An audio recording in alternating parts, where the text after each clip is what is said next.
siswa santri kelas 6 Simtatalai Parabe di mana saja berada. Kita ketemu lagi menyambung pada yang lalu. Yang lalu sudah kita baca dan kita terangkan secara global dulu bahwa rukun kalam itu ada dua komponen. Yang pertama musnad, yang kedua musnad ilaih. Musnad itu adalah hukum atau berita, boleh dikatakan mukhbar bih atau mahkum bih, ma hakam tabihi ala syai'in. Dalam bahasa kita itu adalah predikat. Komponen yang kedua namanya musnad ilaih, pelaku, si pekerja, pokok, maka dikatakan mahkum alaih, muhbaran. Definisinya ma hakam ta'alaihi bisyai'in. Itu dua komponen. Masing-masing komponen punya pula anggotanya. Kalau musnad itu adanya fi'il, ada khabar, ada khabar nawasih, ada mubtada sifat, ada maf'ul tsani li zona, ada maf'ul tsani li arab, ada isim bin amar. Itu musnad. Yang kedua musnad ilaih, ada fa'il, ada mubtada, ada naibul fa'il, ada isim nawasih, ada maf'ul awal li zonna, ada maf'ul tsani li arab. Nah, itu semuanya rukun dari sebuah kalam. Artinya kalam itu mesti ada dua faktor itu, musnad dan ilaih. Selebihnya bernamalah kait. Nah, itulah. Maka itu dari komponen yang dua kita tukar sampai dulu. Kita tukar dulu. Nanti sambung setelah kita belajar hal-hal yang lain daripada itu. Karena saling berkaitan. Nanti akan kita pelajari setelah mempelajari yang lain. Nah, jadi ingat, setiap kita membaca sebuah kalam pasti ada dua unsur, musnad, musnad ilaih. Nah, itu yang lalu. Sekarang yang lanjutkan pelajaran kita adalah mengenai pembahagian kalam menjadi kalam khabari dan kalam insya'i.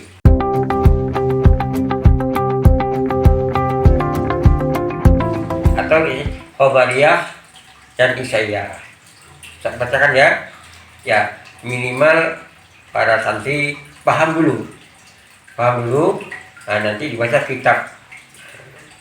Bismillahirrahmanirrahim. Fi taqsimil kalami ila khabarin wa insya'in. Wa fi hadzal babi salah satu mabahis. Al-mabhasul awalu fi haqiqatil khabari. Al-khabaru kullu yahtamilu as-sidqa wal kizba bi zatihi.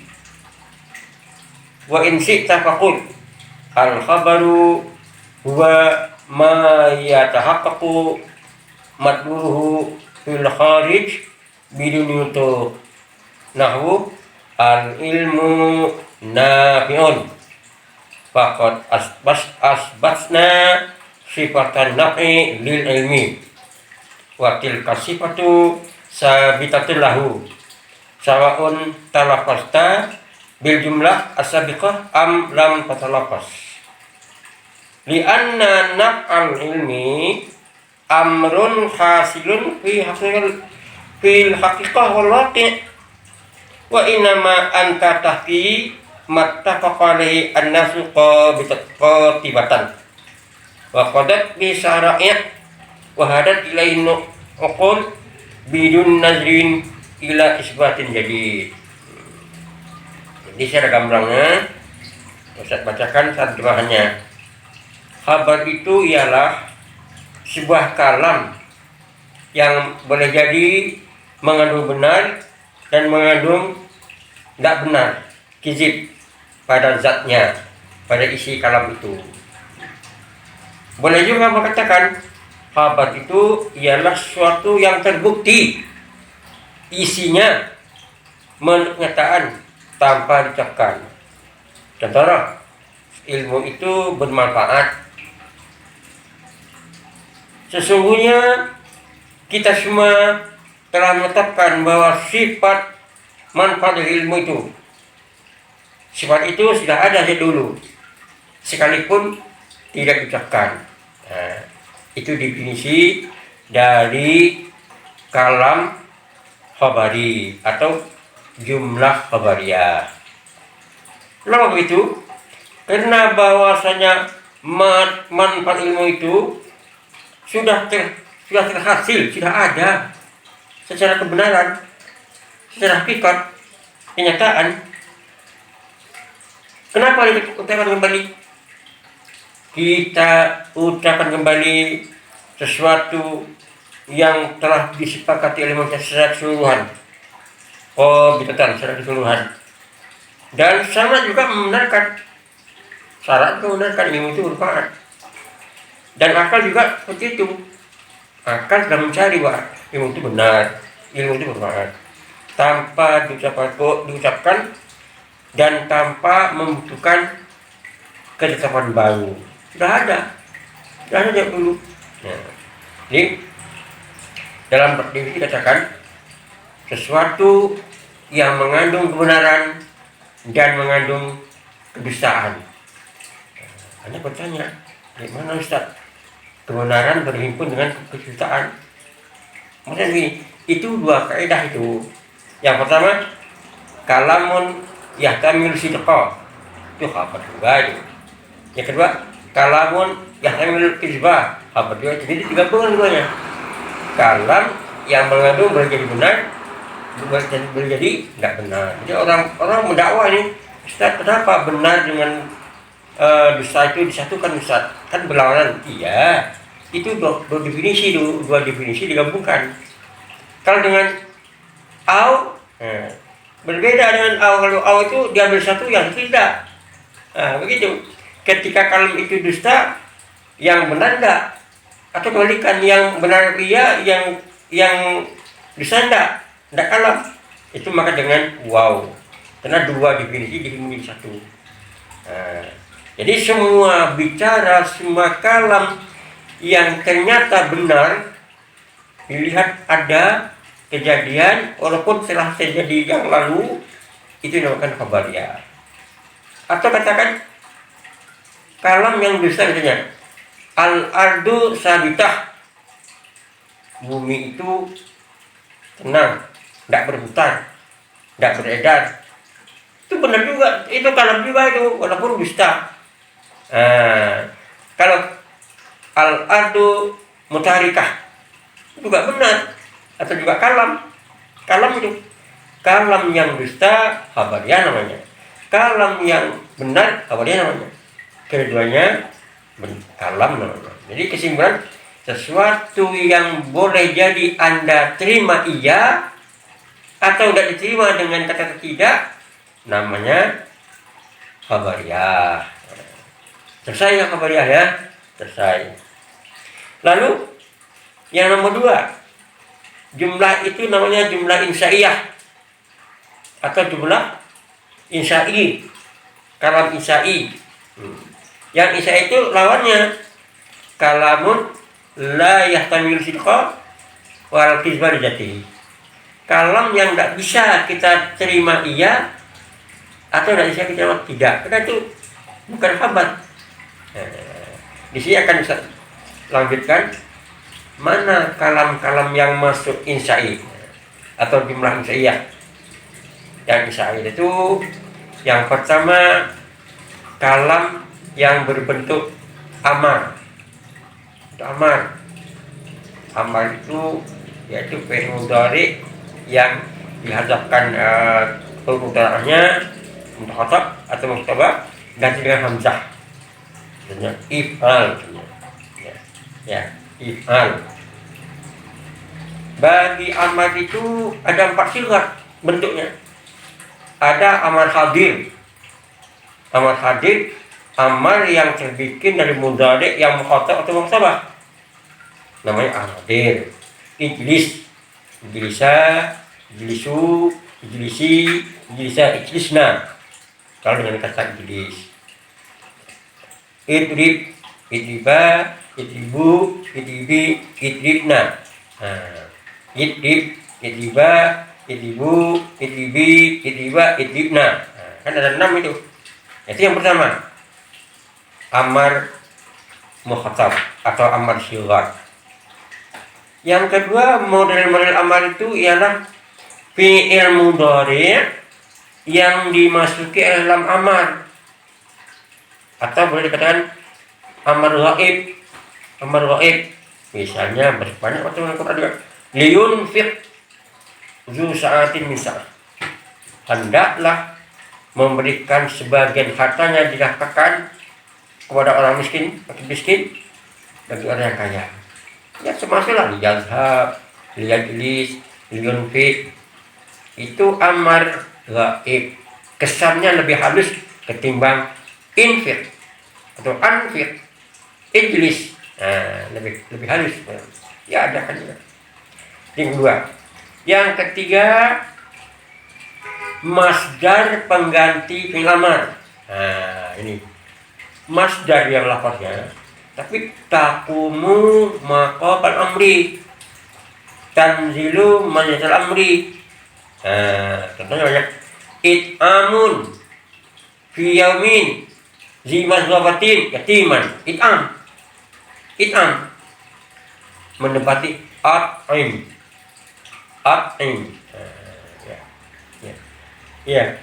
Lafaznya masdar tetapi maknanya amar. Sumtan. Ya, sumtan itu perintah diam. Sama dengan ya, jadikan fi'il amar yang lazim. Ya, usmut. Tenanglah. Sukutan, uskut. Jadi bentuknya masdar tapi dia menggantikan fi'il amar. Yang ketiga. Yang keempat, isim fi'il amar. Banyak fi'il amar. Kan ada yang ketika kita belajar isim fi'il, ada yang isim fi'il bermakna madi, ada yang bermakna mudhari'. Nah sekarang ada fi'il isim fi'il amar bermakna amar. Misalnya lafaz amin, isim tapi warna amar. Aminun, amin. Termasuk juga saf, uskut. Jadi macam amar ada 4. Amar habib, amar ghaib, masdar naib al amri, dan isim fi'il amar. Satu baru fi'il amar atau amar termasuk salah satu dari bentuk al-insya. Dipahami bahwa amar itu dari 4 lafaz, dia tidak bisa dikatakan ya atau tidak benar. Tidak perintah. Tolak itu. Jadi yang tolak itu ya bisa dikatakan iya atau tidak, karena tolak. Itu yang pertama. Yang kedua adalah sirut nahi. Nahi cuma satu itu. Fi'il mudhari mukhatab atau muktabah dimasuki adalah la nahya, la taghdab, la taqtulu auladakum. Ya, la taqrabu zina. Ya, la tadkhulu buyutan ghayra buyutikum. Itu nahi. Nahi juga perintah atau tuntutan. Talabul kaffi anil fi'li. Kalau amar talabul fi'li. Sekarang tolabul kafi, tuntutan.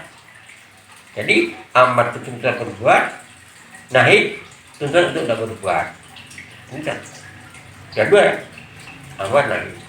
Yang ketiga dari insya ialah istifham.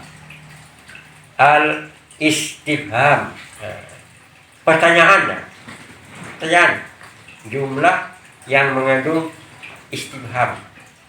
Lazimnya itu dipakai dengan salah satu huruf istifham, dengan hamzah, dengan hal, dengan aina, dengan anna, dengan kaifa, ayana, kaifama, dan banyak kawan-kawannya.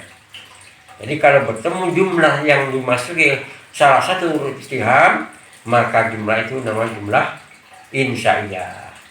Kenapa dia mengandung tuntutan? Iya, karena isim itu talabul fahmi. Minta supaya tahu. Mas muka kan supaya tahu siapa namamu. Aina maskun kan minta tahu ya, minta tahu di mana tinggal. Kam sanatil an minta tahu. Talabul fahmi. Gampang ya? Yang pertama amr, yang kedua nahi, yang ketiga istifham, yang ketiga tiga tolak itu. Yang keempat adalah tamanni. Tamanni itu kalau kita artikan secara Indonesianya, harapan suatu yang susah dicapai atau mustahil dicapai. Tamani. Kalau kita berangan-angan ya, kalau saya jadi presiden lah, nanti ini beras akan murah. Itu tamani, angan-angan itu. Bisa juga, bisa. Tasuk, sulit untuk mencapai. Tapi yang pertama terjadi kemampuannya. Kemudian dukungan. Ya banyak lagi masalah bisa karena kita orang Indonesia asli, bertakwa Allah itu salah satu tidak Indonesia, tapi yang lain kemampuannya mungkin ada dipenuhi, dukungan juga dipenuhi. Itu namanya tamani yang ta'asul, susah dicapai. Ada yang tamani tidak mungkin bisa dicapai. Misalnya ya alaikani kuntu turaba. Ini kesalahan manusia yang diazab di padang mahsyar. Kalau beginilah hidup saya, kembalilah ke dunia, atau jadilah tanah saja lah. Tidak mungkin. Ya, tidak mungkin. Karena sudah terlanjur. Orang sudah tua, langka, kembali ingin muda. Tidak mungkin ini. Jadi tamannya minta gitu. Ya. Malamat ma'ahusuluhu imma ta'asuran wa imma ta'mustahil. Sesuatu yang tidak bisa dicapai, boleh jadi yang dicapainya itu susah, duit, atau memang tidak bisa dicapai. Tamani. Dapat ya? Amar, nahi, ilham, tamani. Semuanya itu tadi. Yang terakhir termasuk kepada istifham adalah termasuk kepada insya, nida, panggilan. Ada, tentu saja ada. Panggilan itu kan talabul iqbal asalnya. Menuntut dia supaya datang. Mereka bedanya makin panggil dengan adat nida yang biasa dengan ya, wa, haya, dan seterusnya.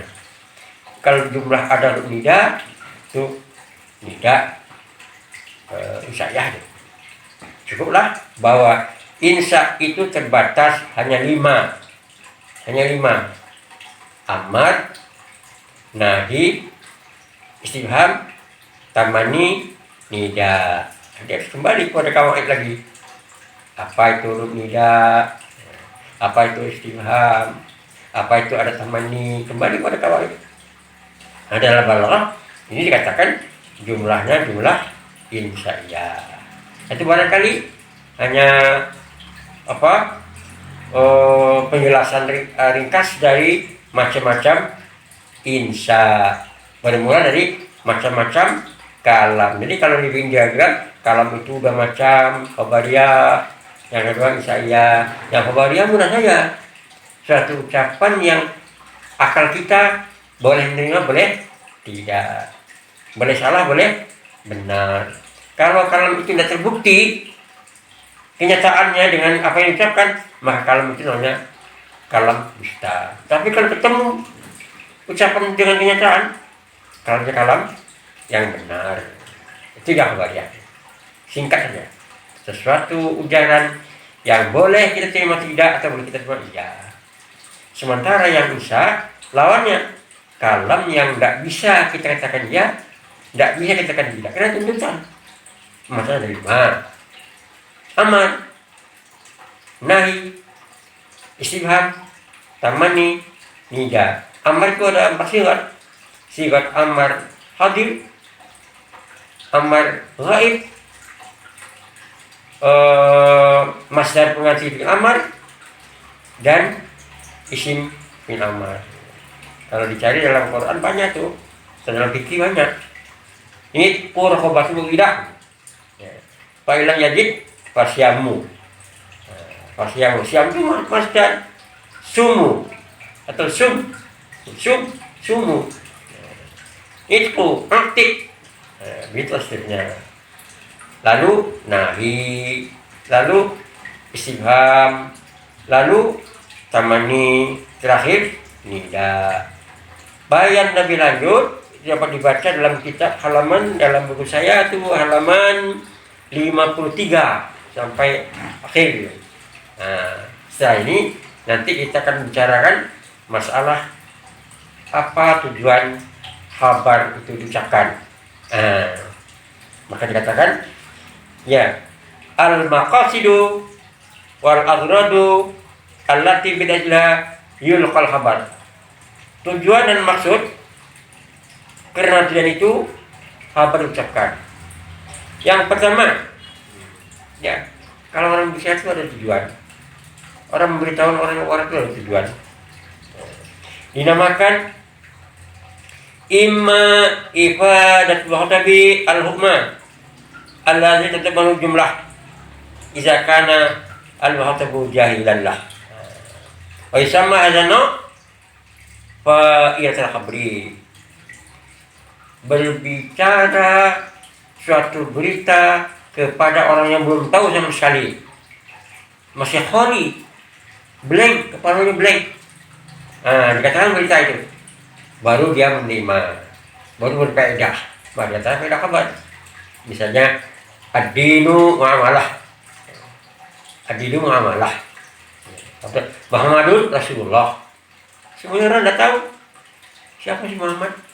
Oh, Rasulullah. Oh, baru tahu dah. Namanya faedah kabar, menyampaikan berita kepada orang yang belum tahu.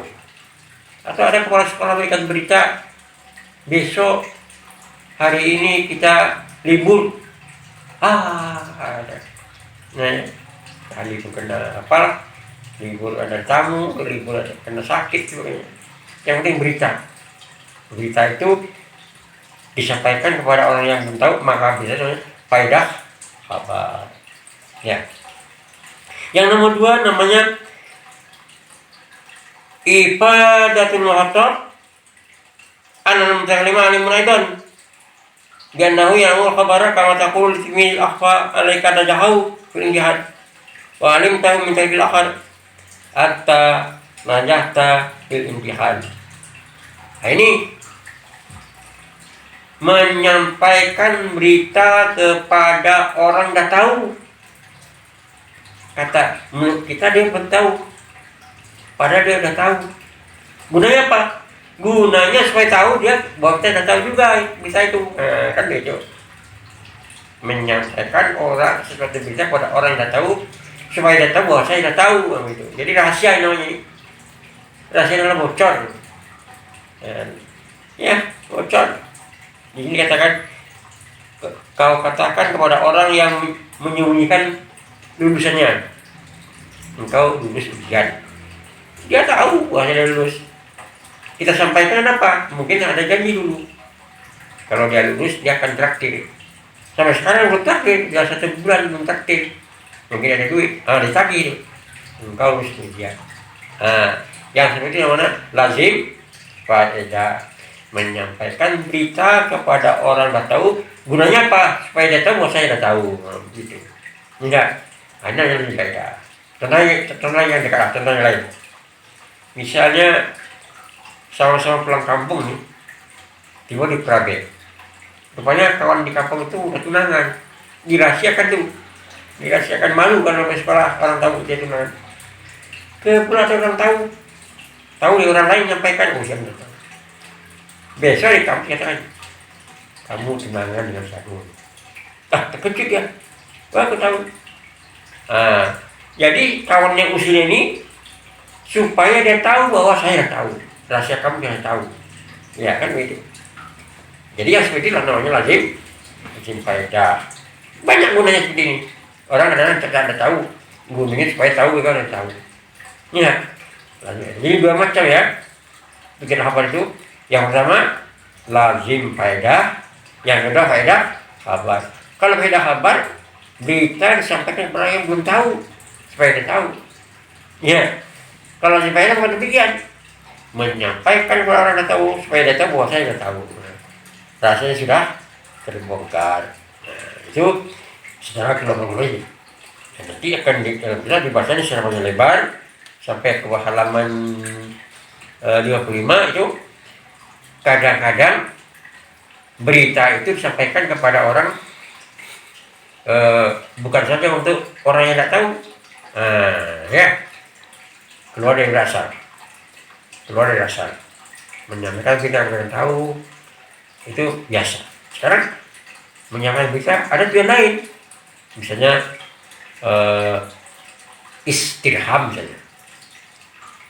atau minta dikasihani, berbuati. Kalau Anda pergi tanya ke rumah orang yang kebakaran kan, atau baru dapat musibah banjir, dia cerita itu. Begitu malam tadi saya sedang tidur anak, tahu-tahu tiba banjir, kami lari keluar ke halaman dan terbawa lah hanya baju pakaian saya lain. Cerita seperti itu kan. Ada nggak sih? Dan maksudnya dengan cerita itu supaya tergugah hatinya, berilah bantuan. Itu ujungnya begitu, walaupun diceritakan. Itu namanya istirham. Ya.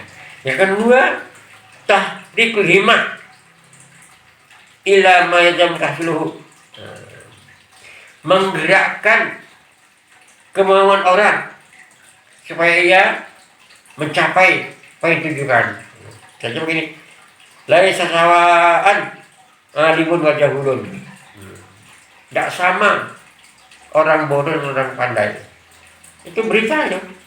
Apa gunanya? Memotivasikan kepada orang. Jangan malas lah. Benar-benarlah sekolah. Karena orang pandai tidak sama orang bodoh. Kita kembalikan orang bodoh dan orang pandai. Istahid bidirosah. Kajian hilang belajar. Lain sesawaan alimun wa jahulun. Tidak sama orang pintar dan orang bodoh. Kalian masih ada kesempatan untuk belajar. Jangan malas. Kan begitu. Padahal perintah itu. Perintah untuk rajin belajar. Walaupun misalnya dalam bentuk kabar. Ya, kalau kabar benar ya. Sengaja untuk membangkitkan semangat belajar bagi anak-anak. Nah, yang ketiga diantaranya yang kabar menyalahi aturan, izhar dhafi wal khusuk, melahirkan rendah hati, lemah dan rendah hati. Katanya Rabbi, ini wahadan al-mu'mini, ya Tuhanku, aku betul-betul lemah tulang belulangku, tidak mampu apa-apa. Ilah fi Rabbi. Kalau begitu saya betul-betul membutuhkan kemaafan dari Tuhanmu. Nah, dengan bahasa yang lunak, lemah lembut, rendah hati.